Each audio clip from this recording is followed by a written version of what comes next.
It's like someone saying, yeah, I had a bad experience with someone with a bloody tash like yours, so it's offensive, cut it off. It is offensive to me. When I look in the mirror, I think, oh shit, who's that? Seeing as he do nothing all day, I know a person who's got ADHD. He fucking works and he's alright. Why can't you fucking do it? Because we're not all the same, are we? Yeah, it's like me saying, I know someone who's got diabetes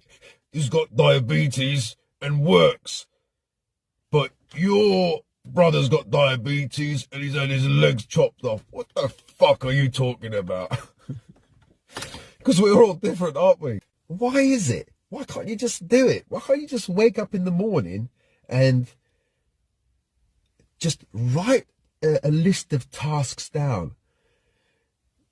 You think I don't know that? You think I'm a complete fucking idiot? I know how to write lists down, things to do list. You have to literally have a robot, an AI saying, what the fuck are you doing now, bastard? You are zoning out. You are zoning out. Do the fucking task that you were supposed to do, bastard. So you'd have to have an AI with an attitude to tell you what you're doing, or someone next to you. I just zone out. It's just so weird what happens. It's weird. If I get letters about, I don't know, my children, I zone out. So yes, in ordinary terms, I'm not a good father or parent. I'm not a good husband. I'm not even good for myself. But it's because I have ADHD. It's not because I'm lazy. I don't want to read that. It's not because, oh, it's boring. Oh, no, my brain doesn't have a part that functions to read this bloody thing. Well, you've got eyes, haven't you? You've got a brain. Yes, but there's part of the brain that is not there. Trying to explain this is hard. So that's why my wife always looked after the paperwork. Now, you know, I'm thinking, without understanding why, wow, when I'm on my own, I'm going to have to do all the paperwork now because I'm going to be on my own. How the hell am I going to do it? And I was even thinking, I'm going to need a carer, somebody who bloody does the work for me, because I know I can't do it. But if you try and tell normal people, you say, I can't read bills, you know, when they come in, and they think, well, you've got two eyes. Of course you can read the bill. I can read it, but I don't want to read it. I don't understand. So now I understand, because you have got ADHD, inattentive type, where you zone out. If something is boring, you zone out. You can't, your brain can't go there. Your brain only goes, it wants novelty, excitement. It needs some stimulation, because you're lacking the dopamine, you know, to give you that inner motivation.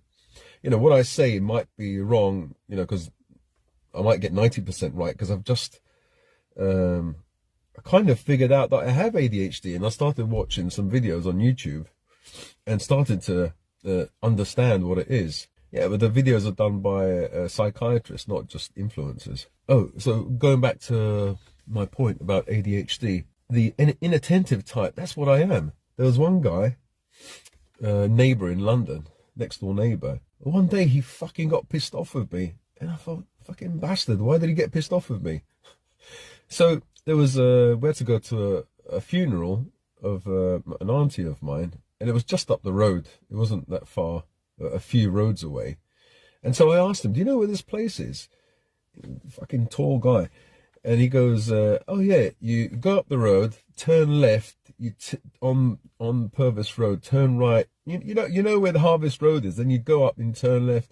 You know, now I know. But at the time, when he was explaining it to me, it's not as if I can't memorize. I can't memorize because I zone out. Because he was trying to be serious to me, and I was zoning out.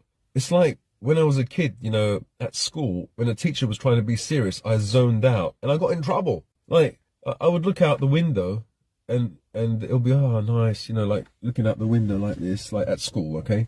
So looking out like that, and I used to just look at the clouds. Just used to look so beautiful, you know, and then the teacher would call, Gerald. Oh, okay. And then she would say, what did I just say? And I said, oh, and all the fucking class laughed at me. And she would like say bad things to me, like, why don't you listen? I said, oh, sorry. You know, but it would happen again because I found what she was saying fucking boring. So my eyes would just move here and just look at the sky or look at something beautiful, something awesome. And then, Gerald, and then I would come back and then I was told off again and people laughed at me again, you know. I think that's fucking abuse. But the teachers and everyone else didn't know. I was ridiculed, you know. And I didn't, now I know it wasn't my fault. I couldn't pay attention. Pay attention, bastards. Anyway, yeah, so I was talking to this guy, this neighbor. So he told me once, and I said, oh, yeah, so the Harvest Road, when you turn, is it the first or second turn? So he told me the second time. He goes, go up the road, turn left. Already he was getting pissed off. Turn left, turn right, and then on the Harvest Road, the second turning, yeah.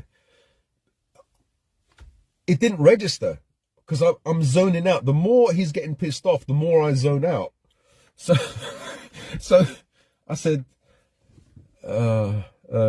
he knew I didn't get it. So like he had to repeat himself the third time. So I said, oh, okay, yeah. On Harvest Road, the second, yeah. So he said, I just told you like that. Go up, turn left, turn right. And I said, oh yeah. I didn't know what the fuck he said. Already I was fucked. So I just wanted to agree with him just to get the fuck out. I was pissed off with him, but I kind of understood why. And he's like usually a gentle giant. He's a tall guy and really calm. But I said, oh, thanks. Yeah, I know how to get there now. I didn't know how to get there. I had to find out another way. So that's another thing. You know, sometimes you zone out and you have to, the other person has to keep repeating, repetitively telling you because you zone out. If something is boring, it doesn't register.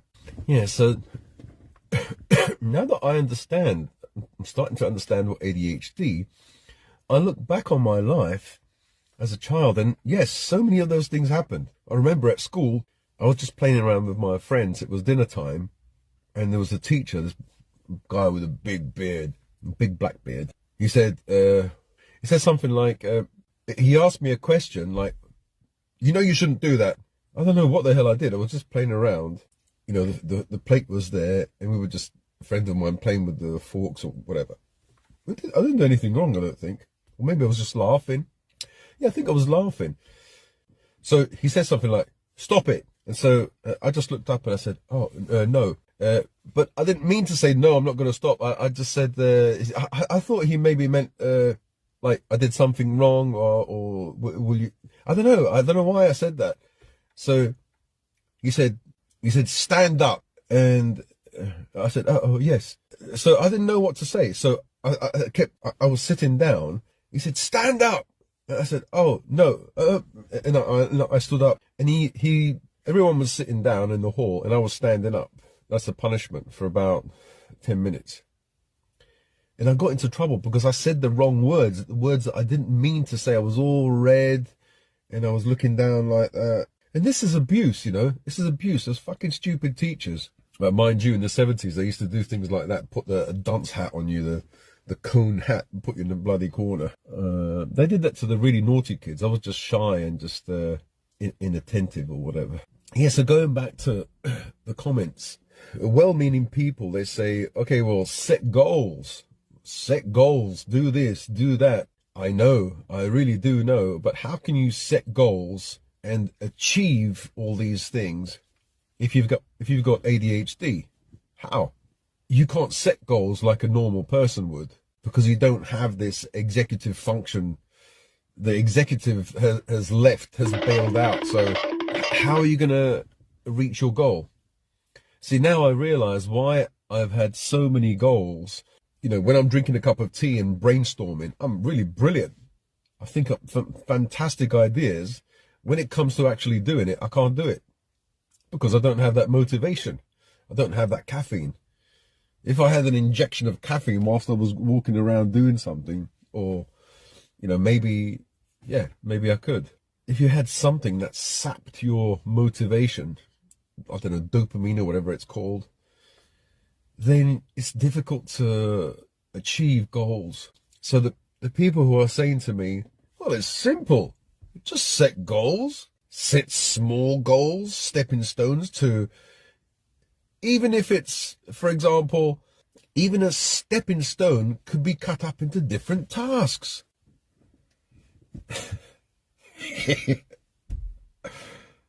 So I'm saying, you think I don't know that? I know that. I remember in the, is it the 80s and 90s? I used to be into all those Mickey Mouse psychology books, The Power of Positive Thinking. Actually, that's a good book by, he was a Reverend, Norman Vincent Peale. That's a good book. He was a nice guy.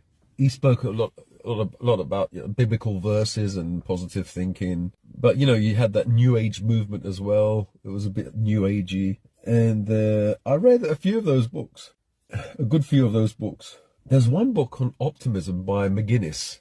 That was a good book. But, you see, once you read one of those books, like I would read one of those books, and it happens to most people, you remember, you probably forget 90% of the stuff as soon as you finish the book. So you have to keep reminding yourself. So I'm the same as everyone else. But the thing is, other people at least can implement what they learnt from that book. I don't. And that's sad, because how can you make goals? You can't plan, you can't do anything. So now, at the moment, so just to explain to you, why don't you clean your house? It's dirty. Okay, so if I go to the kitchen, I just start in a corner, okay? And let me just focus on a corner. That's the problem. ADHD is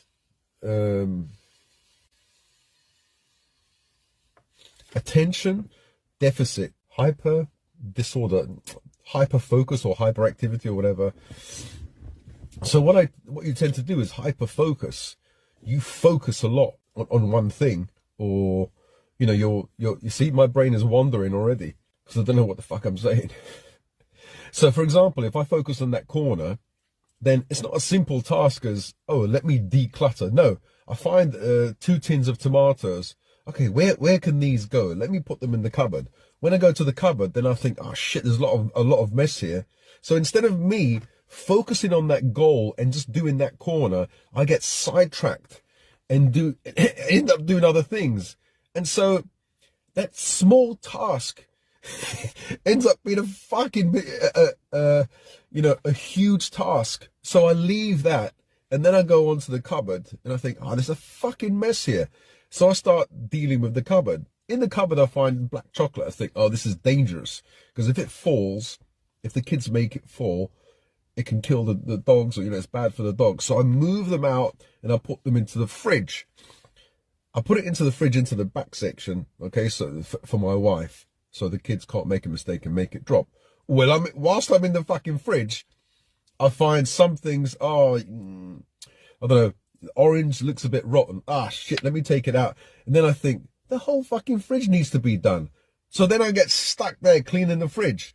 So whilst I'm cleaning the fridge, like, I'm fucking knackered at this point, like mentally knackered. I'm thinking, oh shit, I have to go and clean the corridor because the dogs just did a poo. And so the dog's barking, and I'm thinking, oh, I have to take the dog out. I end up doing something completely fucking different to what I was supposed to do. So do you see why it's almost fucking impossible to reach a goal? Well, because you can't do those tasks that lead to that goal, unless the goal is a goal that is a very simple and direct one, like and in the moment, in the now, in the present. At the gate, there's a postman. Dogs are barking. Let me go and see and get the parcel. That's a simple goal. It's a direct thing that you do in the moment. And that's not a goal, though. It's something to attain. I know. When people talk, they think I don't know all this stuff that they're talking about. The problem is, well-meaning people, they say, listen, mate, this is what you have to do. Okay, so what you've done is you've opened my eyes, you know, because sometimes when you're in the midst of depression, you can't see. There's a black cloud here and you can't see anything. So people are trying to help me. Look, this is what you need to do. This, and this. I fucking know. And I thank you very much. You know, I really do thank you. But any of you guys that have ADHD, you tell me, how do you reach goals? One step at a time, one day at a time. Yeah. How do you guys meditate? Because with the mind that I have, you know, I'm finding it difficult to do basic things. But when it comes to weird stuff or extraordinary things, I can do them. You know, I could be hyper vigilant, hyper focused on things that other people I don't think focus on or see. So I think I'll be really good as a, I don't know, as a bodyguard, or, you know, because I can see cues, you know, the way people move their hand or what they do, even not the way they think, but, you know, body language, facial cues, you know, if they're lying or not. Usually you can tell if someone's lying. Well, sometimes you can tell if someone's lying. My brain is just, it can't do the basics, but it can do something. If I like something, if I like a subject, I can get really into it. But then even if I like the subject, I get really into it, and it seems as though I'm going this way. Wow, you know, I'm really progressing, and then boom, it goes down. Because I don't have the motivation to sustain that energy. The motivation just goes. I don't know why that happens. So it's an ADHD trait. Like as I said in the past, there's a list of like broken, smashed up dreams. Dreams that I had that I just couldn't do. I ran out of steam. And once you run out of that steam, that motivation, that's it. You're not doing it anymore. So those of you who say like, pull your socks up, man, look, do something, do this, do that, I'm willing to listen. But how do you do it if you have ADHD? And not all people with ADHD, we're all individuals. Not everyone is the same. You know, someone that has ADHD may have it really slight, and someone might be on the other scale, the other, you know, I don't know, do I have bloody autism as well? You know, I have that, you know, highly sensitive person. I looked at on a website and I ticked all the boxes apart from one. So like, for example, if you, the lady indoors used to watch a film about a love story, and like, I don't know, one of the partners is dying or something, I end up crying. I end up putting my hand like this, you know, so that she can't see me like that. And I end up tears coming down my face and then having to go to the other room because I just get sucked into that person's, you know, like the emotions and everything. Or she's looking at it and thinking, this is a great film. It's sad, but it's fantastic. No, I can't do that. I can't do sad films or anything that gets into my head. I can't do. So the only things I look at are how-to, things like that. So it's a bit complicated, this ADHD thing. It's not simple, but the basics, from what I understand, is you're absolutely terrible at time management, because this part of the brain only understands two times: now, the present, or nothing, or not now. So for example, oh, okay, not now. It doesn't exist, basically. So now I have an appointment, okay? I have a few appointments, and I've got it on a piece of paper, and it's stuck on my wall, and I have to remind, every day I have to look at it. Then I have to look at the calendar. I think there are coping mechanisms or strategies and techniques. So I have to look up this stuff and see how people with ADHD live their lives. At least now that I know, oh, okay, now I can do something about it. But in the past, I just thought I was weird and a failure. And I fucking was a failure because I failed at everything that I did. That's true. Everything that I've done, I've fucking failed. Like, I tried to be a family man, I fucking failed. Because if you can't get the basics right, you know, if you can't wake up on time, you know, you can't go to work. Why can't you go to work? You're just lazy. Because I can't get up on time and I can't do tasks. So if the boss says to me, okay, you have to do this, this, I'm not going to do it. I'm going to forget. I'll be there in the office somewhere on the computer, and then I'll end up being sidetracked. And I don't know, going onto a website. Say if I had to go onto a website to find out about, I don't know, some finances or something, I'll be sidetracked by an advert and I'll go somewhere else and I'll get the sack. I wouldn't arrive. There's no way I would arrive at work on time. And so you'd get the sack, because a person like that, no boss wants to have to deal with. Like, I can't stand loud noises or high-pitched noises. So say, for example, you're near a photocopying machine or a machine that makes noise, and you say, so I can't take it, I have ADHD or whatever. You get the sack. So the working environment or society is not ready for you, can't handle you, because you're not normal. So that's why I have to have my own business. I don't want to have my own business. I don't give a fuck. But you have to live. You have to survive, you know? You know, someone was talking about, you know, why is there an evolutionary reason why people evolved to have ADHD? I think somebody speculated that possibly normal people, you know, would go out and forage and hunt, whatever. But you have the ADHD people, those fucking hyper ones, that would be able to be so hyper focused on any sound, any like intruder, any potential predator, you know, because their senses are super sensitive. I have watched a good few videos, and I realize, and it is really true, although there are so many downsides. I mean, the obvious one, I can't, you know, it might sound silly, like next week on a Friday, 3 o'clock, you have to go to the doctor's. That's simple, right? You just have a piece of paper and it'll remind you.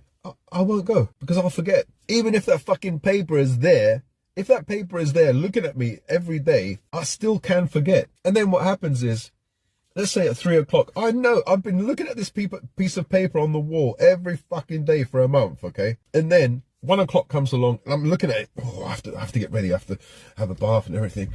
And then I'm in the kitchen. Oh, what's that? What's that? And so I fucking zone out. I end up doing something else, and then thinking, hang on, what am I supposed to do at 3 o'clock?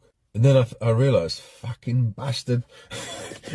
So I'm fucking zooming out at the last minute, you know, and I'm going to be late. Yeah, it's so fucking stressful, really stressful. But if you told me that day, 3 o'clock, you have to be at the fucking doctor's, I'll make it, because there's only one time here. It's the present. And the future doesn't fucking exist. It exists. It's in some vague, like, it's a vague thing, but it's difficult to organize yourself, you know. So you can see how this affects my life. I remember when I did go to meet a lady, I would be late. Sometimes I wouldn't turn up at all. So you can see how it affects your relationships. Once I went to meet a Spanish girl in London. I was 1.5 hours late, and she was still there waiting, all with her hands crossed like that. You know how long I've been waiting? I said, oh yeah, I'm really sorry. 1.5 hours. Yeah, so people end up thinking, like, this person is lazy, is unreliable, can't trust that person. And it's true. I'm unreliable. So that's a trait. Unreliability. You can't trust that person. You know, when the chips are down, you can't trust this person. But that's bollocks, because this lady who has cancer, I go and see her every week. I try to, you know, bring her up, you know, eat healthy food. Sometimes I cook for her. Sometimes I clean a little bit. You know, I do my best, because cancer and health is something that I'm really into. So because I'm really into it, there's motivation there. But I don't know how long it will last, but at least there's some motivation there to help this lady, because I'm into it. So it's not the case that we're always unreliable, and when the chips are down, that person will just disappear. Not in this case anyway. Maybe in other cases, probably, yeah. So, you know, that's just another quick video. It's always a quick video, half an hour. So how does it affect me? Yeah, my life is, house everywhere is disorganized. I don't wash myself every day. You know how many times, you know, even as a kid, I used to, since I was 17, I've been writing things down, goals, my dreams, reams and reams, you know, those stacks of paper. Loads of them I've not bloody threw away. But I've always had ideas, especially when I drink a tea. In the past, I used to have a fag, you know, one fag after another, a coffee. I used to have, and listen to some cool music. used to have brilliant ideas, absolutely brilliant, like out of the world ideas, out of this world. But then when I come back to normal life, I'm worse than the ordinary person. I don't get anything done. I do something and then fail. So many failures in my life. So many projects that I started and then boom, stopped. The way I've always explained it to, like, even on here, to myself and to friends, is I'm like a man in a room. Imagine there's a man in a room and there's screwed up pieces of paper on the floor, like imagine there's a white piece of paper and you put a cross on it, a red cross, and you screw it up, and then you get 100 pieces of paper and you screw them up. The person goes to pick up one piece of paper. As they pick it up, they open it up, and that's not it, and they throw it away. And then they spend their life. Well, the man spends his life picking up a piece of paper and opening it up and say, no, that's not it. And that's what I thought. I thought that maybe I stopped the things that I did because they don't align with my purpose in life. They don't really align with what I really want to do here on earth. But it's not that. Or maybe it is that. But a person who has ADHD doesn't have the equipment to continue and achieve this goal because the motivation goes. The motivation is gone. So maybe me going to pick up that piece of paper and open it up and seeing nothing. Actually, there was a cross there, but maybe I'm colorblind. And that's what ADHD is. Something wrong here, you don't see it, and then you become disheartened, or motivation goes and you end up doing nothing. And imagine how disappointing that is. All the things that I've done in my life, I've failed at. Well, you've had kids, you haven't failed, you're a good father. You know, most people say I'm not a good father. Look at me. I've got a daughter in London, doesn't speak to me. It was Christmas time, and she sent a present to my son, Salvatore, probably contacted my wife, and not me. What did I do?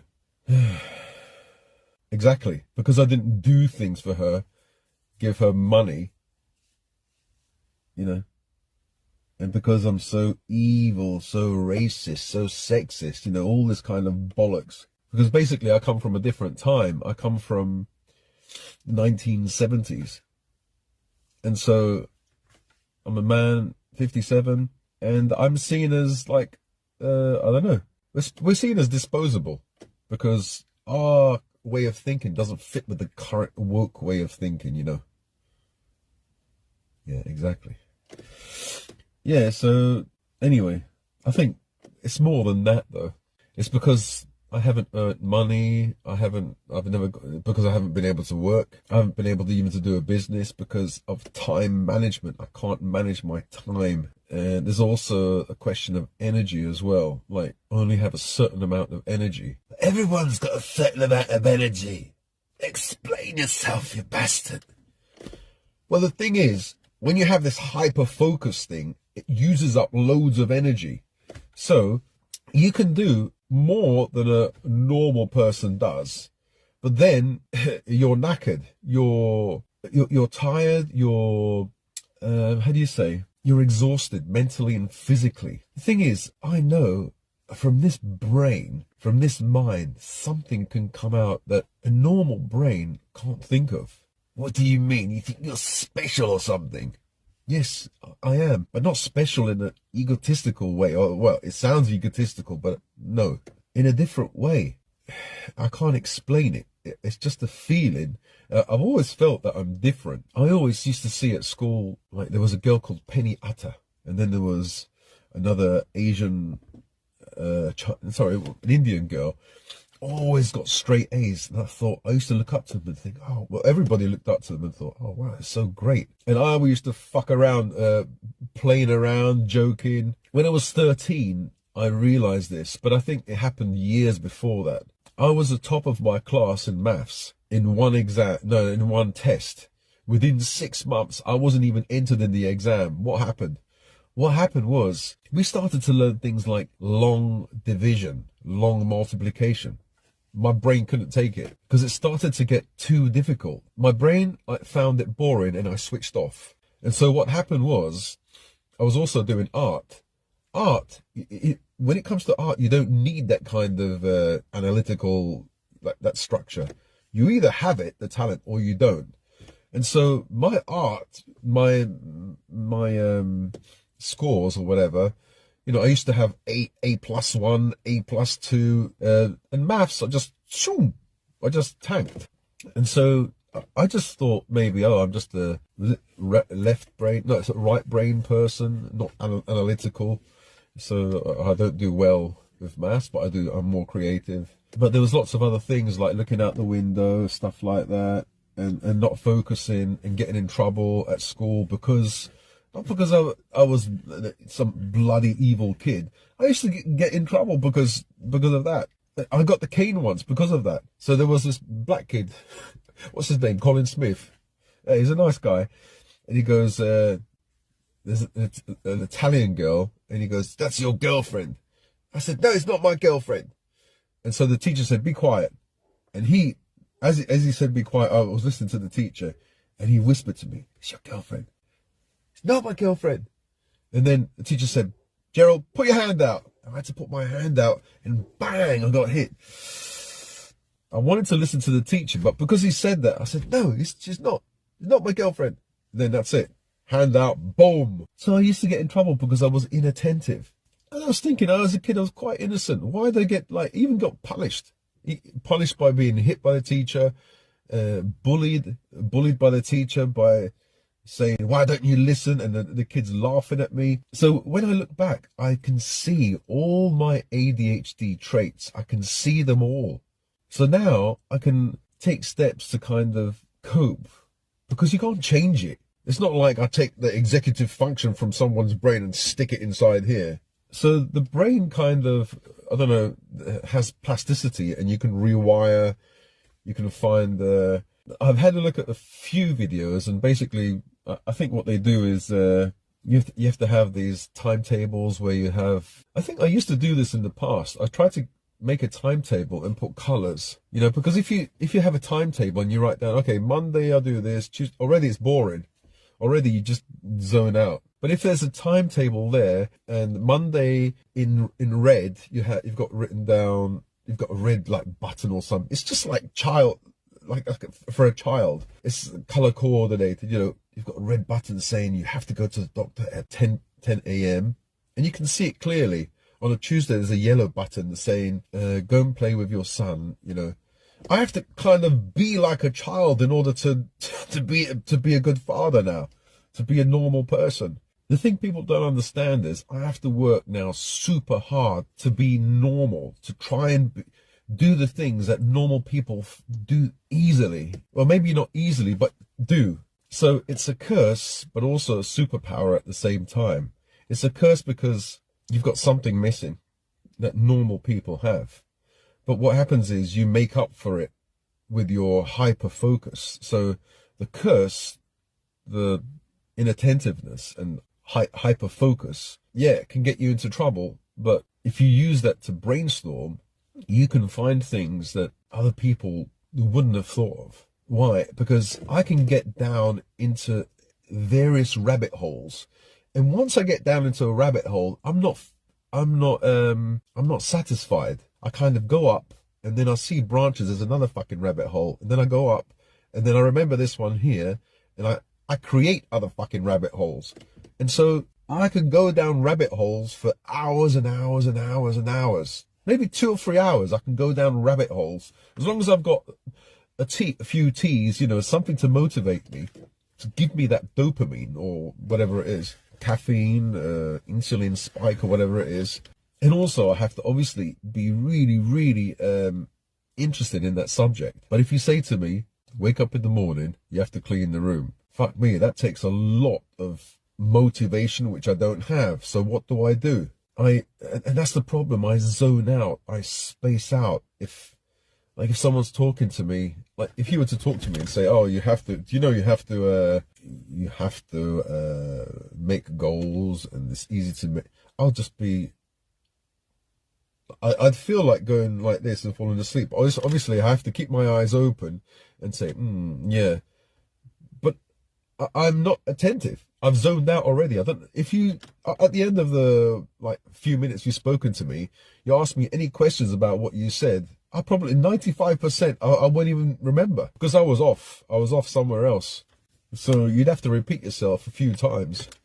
And the more serious you are, the more pissed off, the more I'll zone out because I want to run away. Yeah, so I got another comment in an email, like a friend that I've known for a long time. You know, he recently was talking about my divorce, and he says, yeah, see if you can patch things up, you know, get together again, you know, and I said, yeah, but you don't understand. And he goes, it's all about all those fucking dogs. I said, it's not about the dogs. Even if I got rid of the dogs, she still wouldn't want to be with me. And I said, don't you realize when a woman bails out, when she chooses to bail out, and there's this involved, forget about trying to go back, trying to bow down to her and do everything she wants. She's got everything that she wants. Once she has this, that's it. And I said to him, if I didn't have this, she maybe wouldn't have been with me in the first place. I'm 95% sure she wouldn't have been with me in the first place. There's nothing wrong with that because women want security and stuff like that. But, you know, and like he basically, he got divorced from his wife. And he's saying to me, why don't you try? I felt like saying, why don't you try to get back with your wife then? I mean, you should know you've been divorced, right? But, you know, out of kindness, I can't say that. I don't want to hurt his feelings. But then he says something like, he goes, I saw your daughter. She was, she had, you know, when you wear those bloody, those hats, how do you call it? Those flat hats or whatever. I forgot the word, but you know, you go, a graduation. Oh, I saw that your daughter had a graduation. And I said, yeah, that's news to me. I don't know. I think he said something like, what kind of a father doesn't go to the graduation? And I'm putting two and two together and getting about a fucking 10 here. I'm thinking, fucking hell, first of all, what do you mean, what kind of father? First of all, I said to him, first of all, they don't tell me anything. So how do I know? If I don't know about something, how can I go to it? But that's what I mean. A normal person can't understand me, has never been able to understand me. Like my relatives, family, never been able to understand me. They always knew there's something wrong with me, I'm weird or whatever. And I always knew. But they can't think from outside of this box. They can't think. I think that normal people are actually the ones that are disabled. They're the ones that are so confined in their own tiny world. They can't come up with something original, something new, something out there. No, they can't.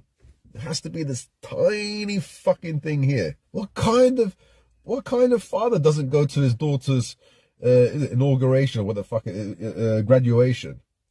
The kind of father that wasn't told. So I don't know what she did on social media. Maybe she put some hat on. I don't think there's no bloody graduation. I don't know. Yeah, but just to say that, what kind of father doesn't go to the graduation? I give up, you know. I just give up. There's no point in getting pissed off because a person that says that obviously has a certain way of thinking. And, you know, you have to be what you have to be and I have to be what I have to be. If you don't like it or don't understand me, then I'm not saying so be it. I'm saying try and understand, learn what ADHD is, learn what depression and anxiety is, and then come back to me and then ask me the question, what kind of man? If you still ask that question, you don't fucking know anything. Your time studying this subject was fucking wasted. What kind of man doesn't work for 40 years? Exactly. So you have to ask a question. This guy must be fucking lazy, unlucky, or there must be something fucking going on. Let me study it. What the fuck is this depression, ADHD? No. What kind of man does, you know? So they're so fucking enclosed here. It's so small-minded. It's okay being small-minded, but having a bit of empathy and saying, okay, I don't understand why you're like that, but there must be a reason, right? Instead of fucking bullying, instead of like adding more fucking coals to my head. Anyway, thank you guys for giving me advice, but try to understand that I can't take your advice. I mean, I take your advice, I put it on the back burner here, and that's it. It's gone. I think I have to do things my way, because your way was my way. I've thought about these things in the past. I've been thinking about these things for decades. I know how to make goals. I know how to set goals. I know about procrastination and self-sabotaging, negative thinking, how we sabotage our own, the process of reaching our goals. I know quite a bit about meditation, and other people will be saying, you don't know anything, just do it. Yeah, do it. It's not as simple as you think it is once you have this ADHD. So I'm going to have to find a way around it, and have to use some coping strategy. As I said, not everybody who has ADHD has the same. You know, you might have ADHD and anxiety and depression, and be, I don't know, a highly sensitive person, and have autism, and have various fucking health problems, and be fucking adopted, and have social anxiety. You know, so once you put all these things together, you might come back and say, I know a person who's got ADHD, he fucking works, and he's alright. Why can't you fucking do it? Because we're not all the same, are we? Yeah, it's like me saying, I know someone who's got diabetes and works, but your brother's got diabetes and he's had his legs chopped off. What the fuck are you talking about? Because we're all different, aren't we?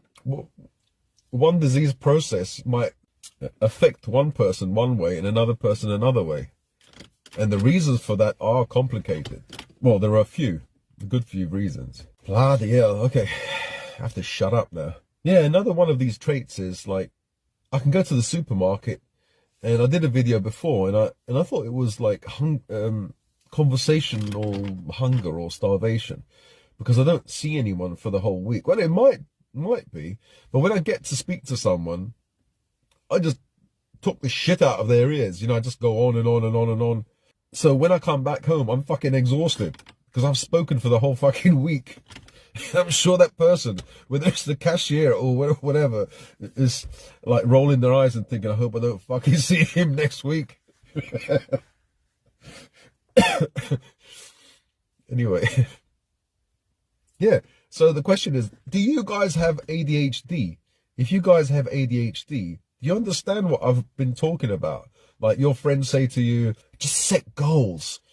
Do these tasks and set these goals. Just create a timetable. In the morning, wake up, go and do exercise, come back, have a shower, clean your room. You know, they say all this stuff, but they don't realize that you can't fucking do that because you get fucking sidetracked. You have to literally have one person next to you banging your head saying, look, this is what you have to fucking do. Stop getting sidetracked.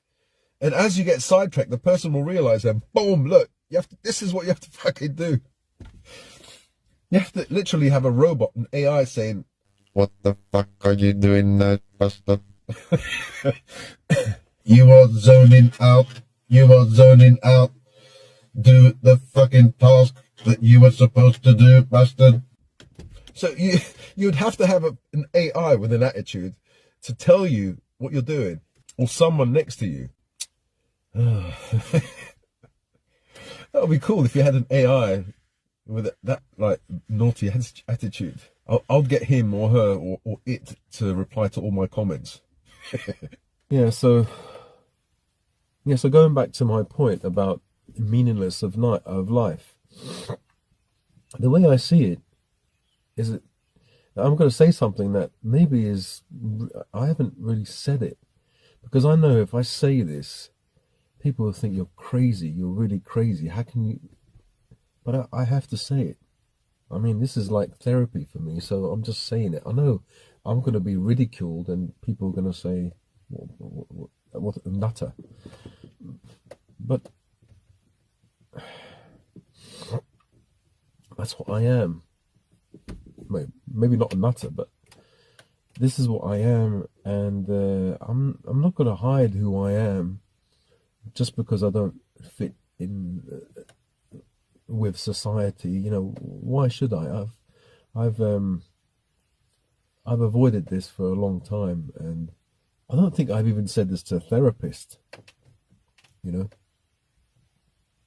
Well, anyway, I feel that life is meaningless because you're going to lose it all anyway, because you're going to die. And so all your achievements, the houses that you've, acquired, all the gold, money in the bank is all going to be gone. I mean, you're going to be gone, so you can't utilize it. You can't use it. And the worst thing about this is, now that I have children and I love my kids, just the thought of them dying, just like breaks my, just breaks my heart into so many pieces. In fact, Jerry is the most handsomest, the most handsome of the lot. A lot of people say that, but he is. Well, anyway, yeah, and he's the one in trouble with the police. The funny thing is, I've taken him to see my friend, and she was scared because he's got that dog at home order. And I took him with the muzzle. I took the muzzle off. He's fine. With people, he is absolutely fine. With dogs, maybe he might bark at them. But at Bob, for example, with people, he will bark at people. Sally will bark at people. And yet they have no dog at home order, nothing. So, I feel sorry for him, because he's so soft. When you give Bob food or the other dogs food, apart from Betty, they all snatch. But when you give Timmy food, he's so gentle. And yet he's got this dog at home order. He's killed. So for the rest of his life, he has to have a muzzle. Anyway, this guy was saying, why don't you see if you can get some help from, seeing as now they're a certain age, and either you can't get rid of them, you can't rehome them, or you don't want to rehome them because you don't want to separate the pack, the family. See if you can get some help, some kind of charity or something, help with expenses like vet bills and things like that. And I said, it's an idea, I suppose. It will take that headache away from me of vet bills. You don't know when they're going to come, if they're going to come. Hopefully they don't. Food, because I have to pay £50 a week, and now it's gone up. The chicken that I used to buy for them, I get 3 containers of chicken. It used to be £1.99 for each container. Now it costs £2.19. I think it's 10% up. So in the course of a week, so now I have to buy another £5 more. Sorry, it cost me £5 more for the same food. So I get £100 a week that my wife splits from the benefit that it gives me, and now I have to spend £55 on the dogs and £45 on me. But that £45 isn't, I can't get £45 worth of food. I get about £40 worth of food, because last week I can get £45 worth of food, if you know what I mean. Everything's gone up by 10%. So I've got £45 to play with, but that £45 doesn't go a long way now. I hate it when you get all these jumps. The benefit doesn't go up though. I don't want to live on benefit. I think once I get this, move into my new house, hopefully I have some, I have some land and construct a greenhouse and grow my own plants. So bloody expensive. So I can cut that expense. I don't know, have a few hens so I can have eggs. I wouldn't want to kill an animal. That's going to be difficult to do. I can't do that. Maybe have a pond. Yeah. If I could have a pond, and put stock of fish in there and fish every once in a while, fish some trout or some other fish, and have my own fresh supply of fish. That'll be good. Anyway, so what do I do with my dogs? I don't know. So the question is, why do I have my dogs, or why do I keep my dogs? So as I was explaining to the guy, he said, well, why do you have dogs? You could have one dog, one. Now, I know in his mind he's saying, this guy's greedy. Why does he have 6 dogs? Why can't he just have one? Well, because, as I said, Betty had 10 puppies. The dad was taken away by the police because he was barking at some guy. He chased some guy, and I didn't want to go to court. So the police said, look, just if you give him to us, then there's no need to, because if you go to court and you lose the case, he could be put down. Because apparently he bit the guy. He didn't bite anyone. He scratched him, but he didn't bite. was taking one of the dogs out for a walk, okay? And this guy with a he was cycling, he had a cycling helmet, and he had the face of, you know, Lurch, that guy in Adam's Family. And he gave me a bad look. He went like that, cycling past. I thought, I wanted to say to him, do you know me? And even when he was cycling, he was looking back at me. What the fuck's wrong with this guy?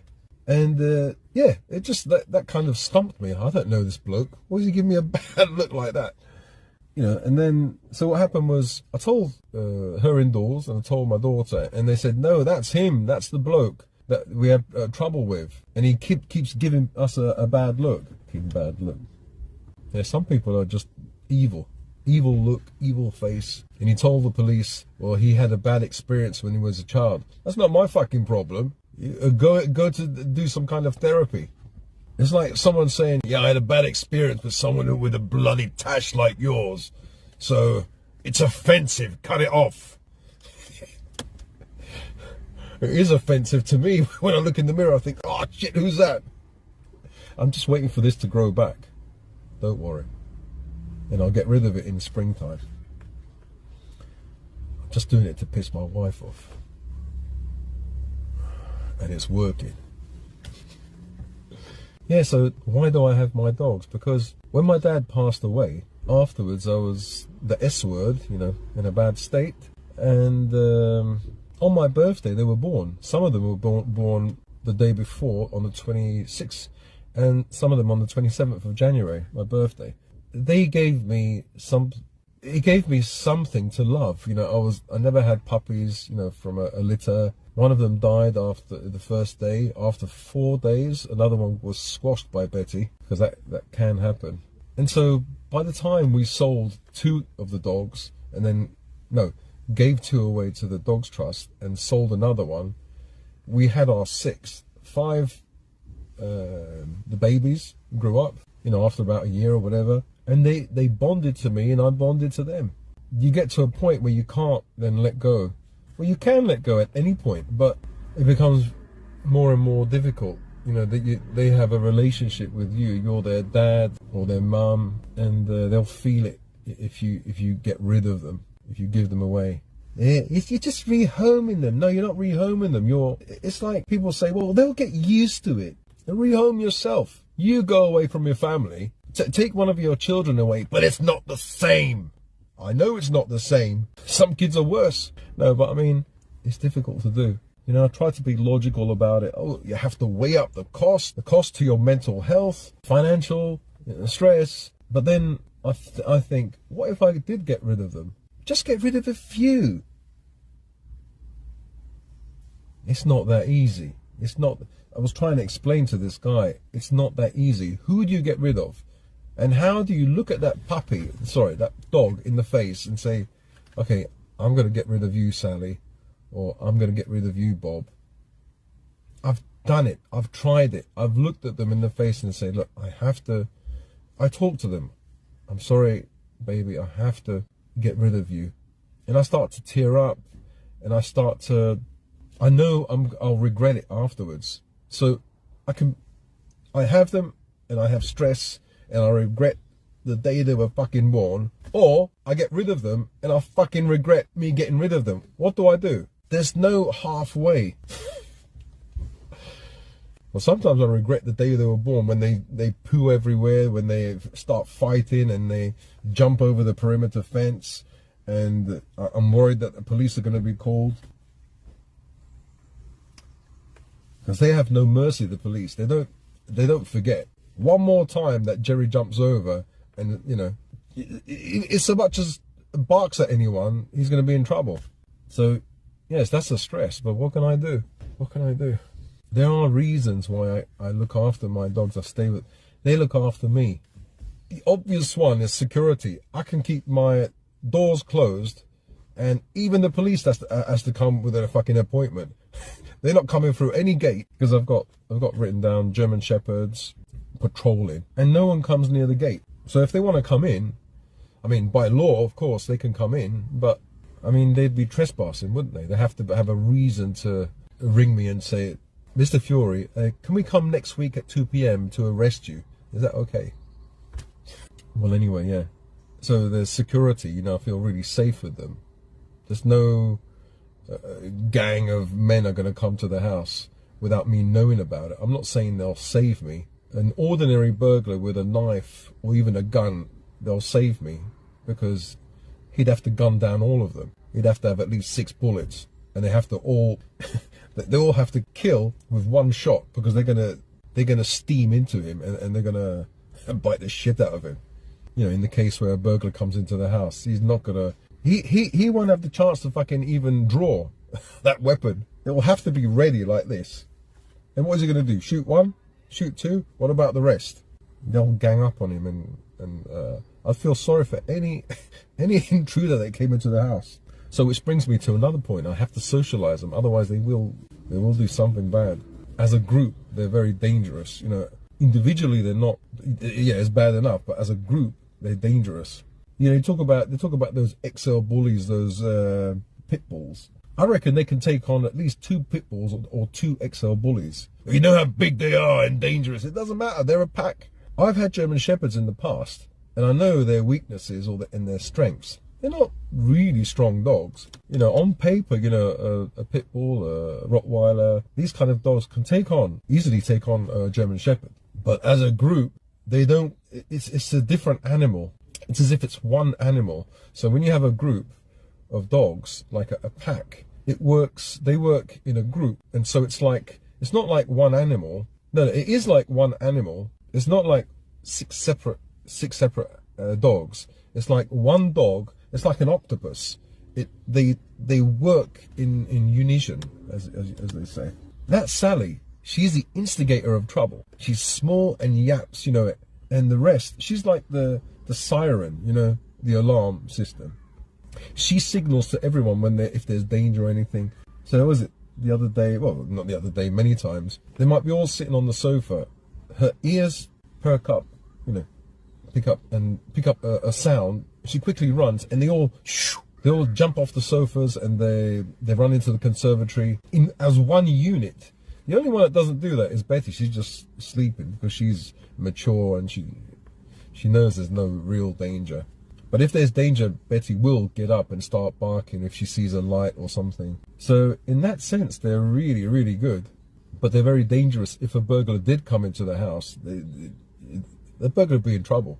I don't know if I could stop them. So that's the danger. You know, you've heard of these, like, I don't know if it's true. Years ago, there was a story where, I'm not sure if it was true though.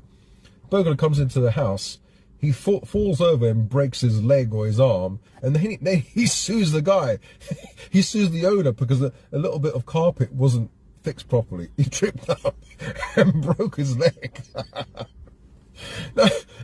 And the guy was sued, and the burglar won. Some kind of joke. But imagine that happens. Someone comes into your house and gets killed by your dogs. How can you defend that? Well, he left his rights when he came in. When he left his rights outside my door when he decided to come in and burgle. You don't know what that person's intention is. Maybe he wants to R-word your missus or your kids or whatever, or K them, you know, end their lives.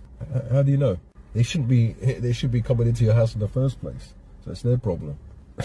I remember when we were living in Kensal Rise, there was a period in the 90s. There was loads of burglaries. I remember my auntie, Auntie Pina, and another auntie across the road. Well, I call her auntie.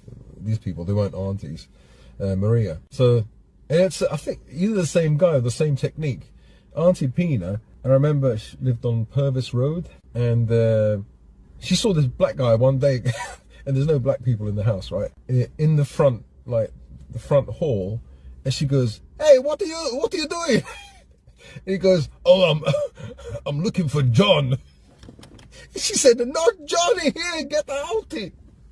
He said, "Oh, okay," and he left. So, and then like in the same period, there was in Auntie Maria's house, who lives across the road. We used to live in Linden Avenue. Another black guy. He was actually in one of the rooms, and he came out of one of the rooms upstairs. And again, she said, "Hey, who are you?" He goes, "No, I come to fix the electricity. She said, there's no problem with the electricity. Get out. He goes, okay, I'm going.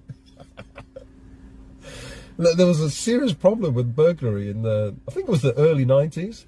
And in fact, there was a shooting in at the top of our road. There was some, like, I think it was a Jamaican gang thing, or it was some kind of the black barbers. You know, there's a barber shop. A lot of black guys go in there, and it's to do with drugs or something. And they cordoned off the top of the road. Yeah, it was really bad in that period. But then it became gentrified, 2004, something like that. And you had all, like, the toffee-nosed, like, feminazi kind of women and families coming in, all English middle-class families. So it was good because, you know, like, crime left the area. But then you had other crime. It became like an island, and people would... It was an affluent, it became an affluent area, and then people would come in to do crime and then come out. So there were still burglaries, but there were less burglaries because there was more police. What am I talking about this for anyway? Yeah, so when it comes to security, I feel quite secure. I think maybe I'd have to live in I don't know, in the wilderness somewhere. How do I secure, say if I have an acre of land, even securing an acre of land is going to be so costly. Putting steel bars, making a steel bar fence. I was quoted about 16 grand for a tiny area. A tiny area. So you have to have steel bars, and then under the ground you have a base of concrete, and that's quite sturdy. Unless I get kind of breeze blocks and just make walls, wall them in or something. Oh, I don't know. I'm gonna have to think about it anyway. But yeah, you have two kinds of people. People that understand and are dog lovers, and they say, look, they're your dogs. If you're a dog lover, you know, I understand, you know, I would do the same, even though it's difficult. Dogs are better than people or whatever. And then you have the other people that are not dog lovers, or have a more kind of logical, practical approach, and they say, well, you have to think about your mental health, your financial health, and just keep one dog or two dogs and then get rid of the rest. Right. Shh. Quiet. So, don't climb over, stay there, okay? Stay, no, wait. I'm gonna close that door, you know? And you're gonna open it again. Look at it, look. I'm gonna close the door. Bloody hell. No. Yeah, I better give them food quickly, otherwise they're gonna go nuts. So, well, they've got five. Hang on, they've got 5 there. I don't know. One of them's got 4, but I don't know which one. Might be this one. I'll give this one to Sally. Okay, let me just open the conservative. No, sorry, not conservative. Oops, I can't. It's difficult with one hand. So I'll put this here for Sally. So I'll show you in real time how I feed them. This is a pantry. I'll just go and show you. All right, babies, you can come in.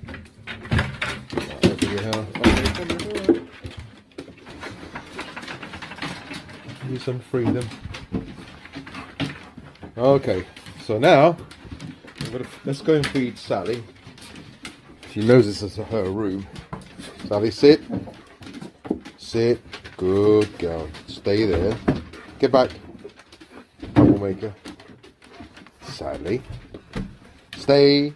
Sally, look at me. No. Sit. Good girl. Sally. Eat. So she's the first one to eat. And I'll close this so no one disturbs her. And now you guys are going to eat. Okay. Give this big one. Look. So Bob and Jerry know this is their place. Get back. Back. No. I said get back. Back. Sit. Stay there. Stay there. Don't move. So I'll get another one for Bob. Oh, they're quite good. Stay there. Good boy. Bob, get back. Back. Sit. Bob, eat. Jerry, sit. Jerry, eat. So okay, now those two, the monsters, are first. I'm going to lock this so that they don't come inside. Okay.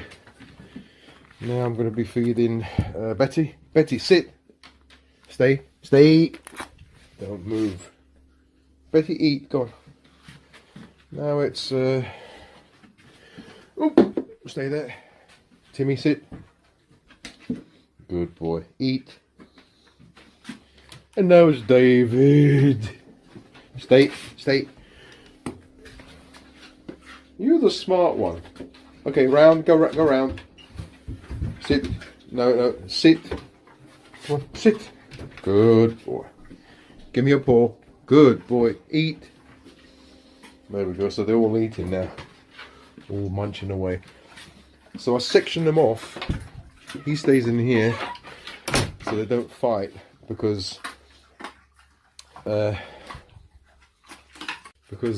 Jerry and Bob, they're going to finish really quickly, and so afterwards they want to eat the other dog's food. So yeah, it's a hassle because if they ever get into a fight and lock onto each other, it's terrible. You can't get them off. So especially with maybe raw meat, maybe they can get angry. Yeah, so that's my routine. What was I going to say? So when they finish eating, I'll leave them in here for a bit in the kitchen, and what I'll do is I'll close this door, and so they can stay in here. I'll close this door here, and so they can stay in the kitchen. They won't jump out, and I told them off. Sometimes Betty might jump out. She's the bold one. She goes out to check to see, to protect the house. But the others aren't allowed. Mind you, Sally is a naughty one. Sometimes she goes out. Sometimes they climb on top of the table. See, now she's finished. She backs up. She's finished. And she goes to join the rest. Mum is really slow. Betty's so slow at eating. So that's why I sectioned that area. Because Sally's okay. She won't bother her. Timmy is alright. He won't bother her. But the others will. Good boy, Timmy. Okay. Stay there, okay? Don't jump over. Stay. Yes, you. Stay.